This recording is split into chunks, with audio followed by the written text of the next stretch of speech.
This video was made possible by EA Game Changers. Hey guys, how you going? This is BillyEatWorld, and today we're going to tackle a pretty big topic and talk about all the primary weapons in the BF5 Gamescom Beta. And because of that, I'm not going to beat around the bush very much. We're just going to get straight into the reviews. But just before we do, here's a few things. Firstly, just remember that all the info in this video is from the in-game stats, and so even if they are accurate, they probably will change anyway. But in saying that, in this video, I'm not trying to give you detailed reviews. I just want you guys to get a bit of a snapshot into exactly what DICE are planning for weapons in Battlefield 5. So to kick off, the first gun in this build is the STG-44, or the Sturm Gewehr, which we saw from the previous alpha builds. And like I've said before, it was one of the very first assault rifles ever to see service, and so therefore should be a pretty good all-round weapon in-game. In this build, it fires at 599 RPM, and it has 31 rounds in the mag, which you can choose to fire in either semi or fully auto. And not just that, the rest of its stats are pretty average across the board as well, with a fairly decent damage model at mid-range, as well as decent hipfire accuracy if you do need to get in a little bit closer. Now, coming in next is the American M1A1 carbine, which is probably the closest thing in this build to the STG, except that although it fires intermediate caliber rounds like an assault rifle should, it only fires in semi-auto, and it's also got a much smaller 16-round mag. With that being said though, with a rate of fire of 449 RPM, basically you can spam this gun as fast as you can pull the trigger. And considering it also does slightly more damage than the STG, this makes it a bit better for longer ranges, while still being able to hold its own in CQB. So along the same sort of lines as the last gun, the next gun we're going to take a look at is the Turner SMLE, which once again is a self-loading rifle. Except that unlike the M1A1, this gun hits a little bit harder, but as a trade-off fires at 229 RPM and only has a magazine of 10 rounds. In fact, in real life, the Turner is actually a semi-auto conversion of the Lee Enfield SMLE, meaning it fires the same .303 caliber cartridge. And so that means it's obviously been designed to be much more of a precision long-range weapon than any of the other guns we've already mentioned on this list. But finally, the last gun in the assault class is the Gewehr 43, which once again we saw in the previous alphas. And once again, just like with the Turner, it's a slower firing, high damage SLR, which you're going to have to want to try and use at mid to long range. It does hit a little bit harder than the SMLE, but it only fires at 257 RPM, and it's got a similar 10-round magazine. But apart from that, according to the in-game stats, it's basically the same. So I think at the end of the day, it's probably going to come down to which one you prefer the most. Now over to the medic weapons, and first up is the very famous British Sten gun, which was a cheap and quickly produced all-metal SMG, which the British made after the Dunkirk evacuation. And in-game, it looks like it's going to be a fairly standard, easy-to-use sort of gun with fairly balanced stats across the board. It fires at 539 RPM and has a 32-round box magazine, which is more than enough for 2 or even 3 kills if you're really good. And I think probably the only thing it doesn't do is fire in semi-auto, which isn't really an issue anyway, considering it is an SMG after all. Coming in next, almost as iconic as the Sten, is the German MP40, which funnily enough has almost the same stats. In fact, it's got an identical 539 RPM rate of fire, the same 32-round magazine, the same damage model, and it can also only fire in fully auto.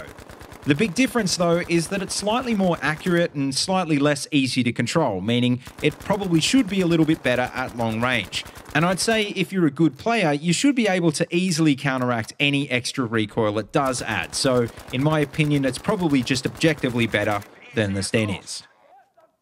Now, next on the list is another gun returning from the alpha, the German EMP, which is very similar to the Sten gun, except it fires a little bit faster at 568 RPM.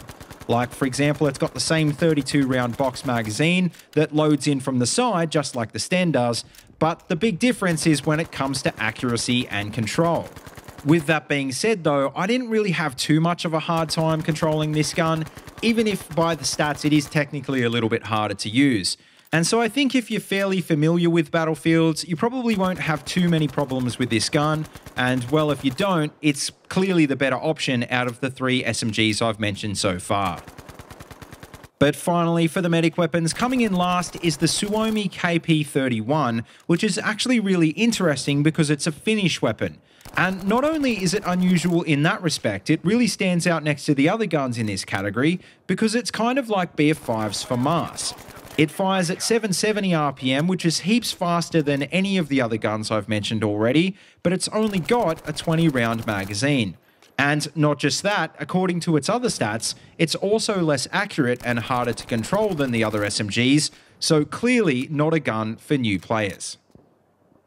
Now moving on to the support class, and first up is the tried and true British Bren gun, which once again we saw in the alpha. And just like it was in the alpha, it's a slow firing high damage LMG, which might not be as flashy as some of the other guns, but will still get the job done. It fires at 514 RPM from a 30-round box magazine, and according to the in-game stats is reasonably accurate and easy to control for an LMG. And I think probably the only thing that does make the Bren gun hard to use is that it loads from the top, which kind of sucks because, as you can see, you can't see through the mag. Coming in next and firing a little bit faster than the Bren is the KE7, which turns out is actually an early war Swiss manufactured LMG made by SIG. And the interesting thing about this gun is that it's got an integral folding bipod, which I'm guessing you probably won't be able to remove in the final game. It fires a little bit faster than the Bren at 568 RPM, and although its other stats are pretty similar, as a trade-off it's only got a 25-round magazine. And so, once again, this is a perfect example of how DICE are trying to create a range of different weapons that cater to all different skill levels. But finally, for the LMG, speaking of skill level, well, I think probably the standout gun for most veteran players in the beta will be the FG42. Because at 670 RPM, this gun fires way faster than any of the other LMGs on the list and is predictably much harder to control. Not just that, it's also not as accurate and it only fires from a 20-round box magazine, meaning you'll probably need to tap fire if you want to be effective. And also it is worth mentioning that unlike a lot of LMGs, it does have a select fire mode, so for some crazy reason if you do want to take out someone at long range, well, you do have that option. Just before we get onto the scout kit though, there was actually one other gun available to the support kit in this beta, which was the M30 Drilling.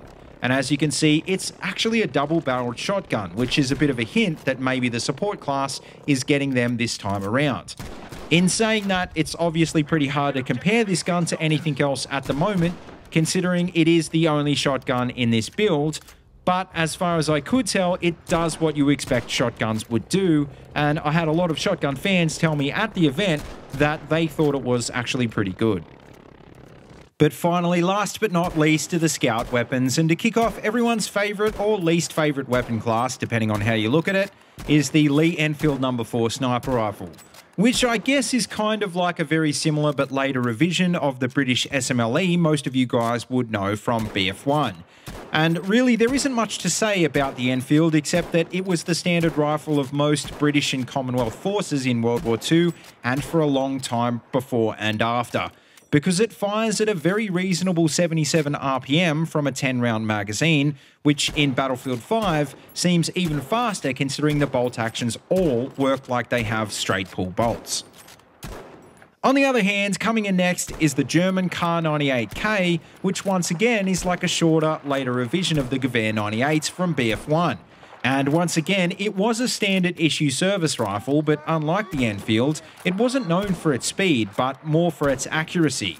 And in-game, you can tell that they've tried to nail this because in the beta it only fired at a painfully slow 49 RPM and from a 5-round magazine.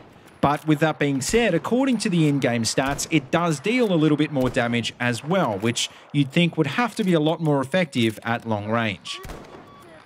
But finally, the very last gun in this category and in this video just happens to be my favourite gun from the beta, the Czechoslovakian ZH-29. And that's because, as you can see, unlike the last two rifles, this one is actually a semi-auto, which is interesting because the assault kit has semi-autos as well. If you look at the stats though, you can see it fires at a much slower 138 RPM from a 5-round magazine and deals much more damage than the normal SLRs do. And not just that, but it's also got access to the longer range sniper scopes, meaning it's obviously been designed to be a long range sniper rifle as opposed to a mid-range DMR. But anyway, guys, that's all of the primary weapons reviewed, so make sure you let me know what you think your favorite one was in the comment section below. And also, I'd be interested to know what other weapons you think are going to be in Battlefield 5 at launch, so make sure you leave them down there as well.